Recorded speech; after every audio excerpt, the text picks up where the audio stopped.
It has been 4 years since my next guest has seen her husband. Antonella Mega has been fighting since 2008 for Iran to free Hamid Ghassemi-Shall. As we mentioned earlier, the Iranian-Canadian man was arrested while visiting his family in Iran. He was charged with espionage and sentenced to death. Just last night, he called his wife, Antonella, in Toronto after learning his execution may come very soon. Antonella Mega joins me now in studio. I can only imagine your heart stopping last night as you heard this conversation. What did he say to you?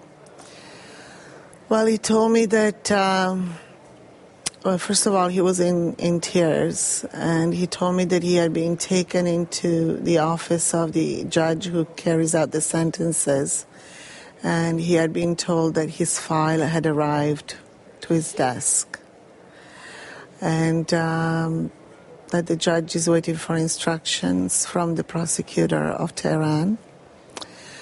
And it seems that the prosecutor of Tehran is the person who controls Hamid's life.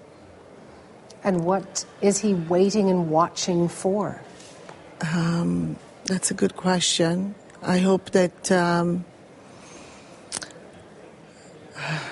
my view is that the Iranian authorities have an opportunity here, a great opportunity to save a man's life and to do the right thing. And I hope they will take that opportunity with Hamid. The Canadian government is getting involved. What do you make of our Foreign Minister, John Baird's involvement in asking for clemency? Well, I think it's the right thing to do. I'm glad that the foreign minister stepped outside of protocol and made the request. I wish they had perhaps had dialogue sooner. I hope that this brings some more dialogue between the two countries. What does it say that they charged your husband with espionage? I mean, when you first heard that, were you shocked or was there a question? I was shocked, and I know my husband is not a spy. I just couldn't understand, and Hamid doesn't understand how this could actually happen. But it seems that the level of sensitivity in Iran towards people who live in the West is increased. And in the case of Hamid, it was his brother who drew attention. We don't know exactly how, but the lawyers explained to me that his brother likely made very bad enemies in Iran, and it drew attention to our family. So you think that there is, because of the family name and the connection, that he has fallen into this situation? Yes, that's what I've been told. And what has he told you about how he's being treated?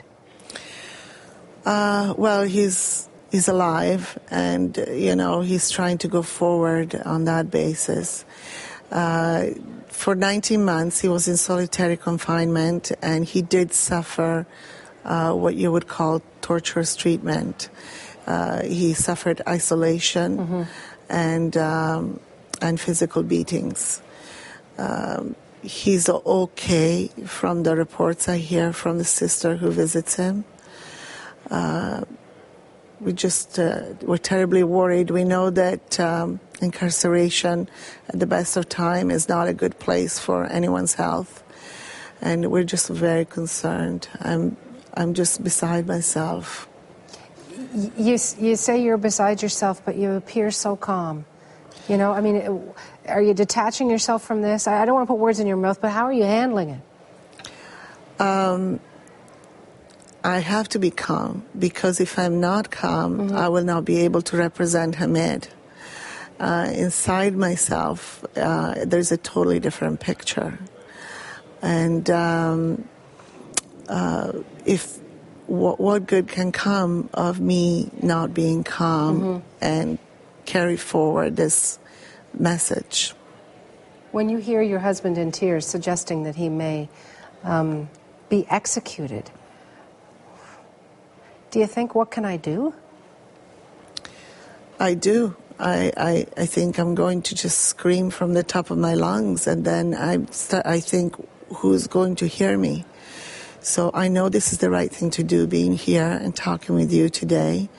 In fact, I have here a postcard, and something like this can be helpful, and it can help me raise my voice.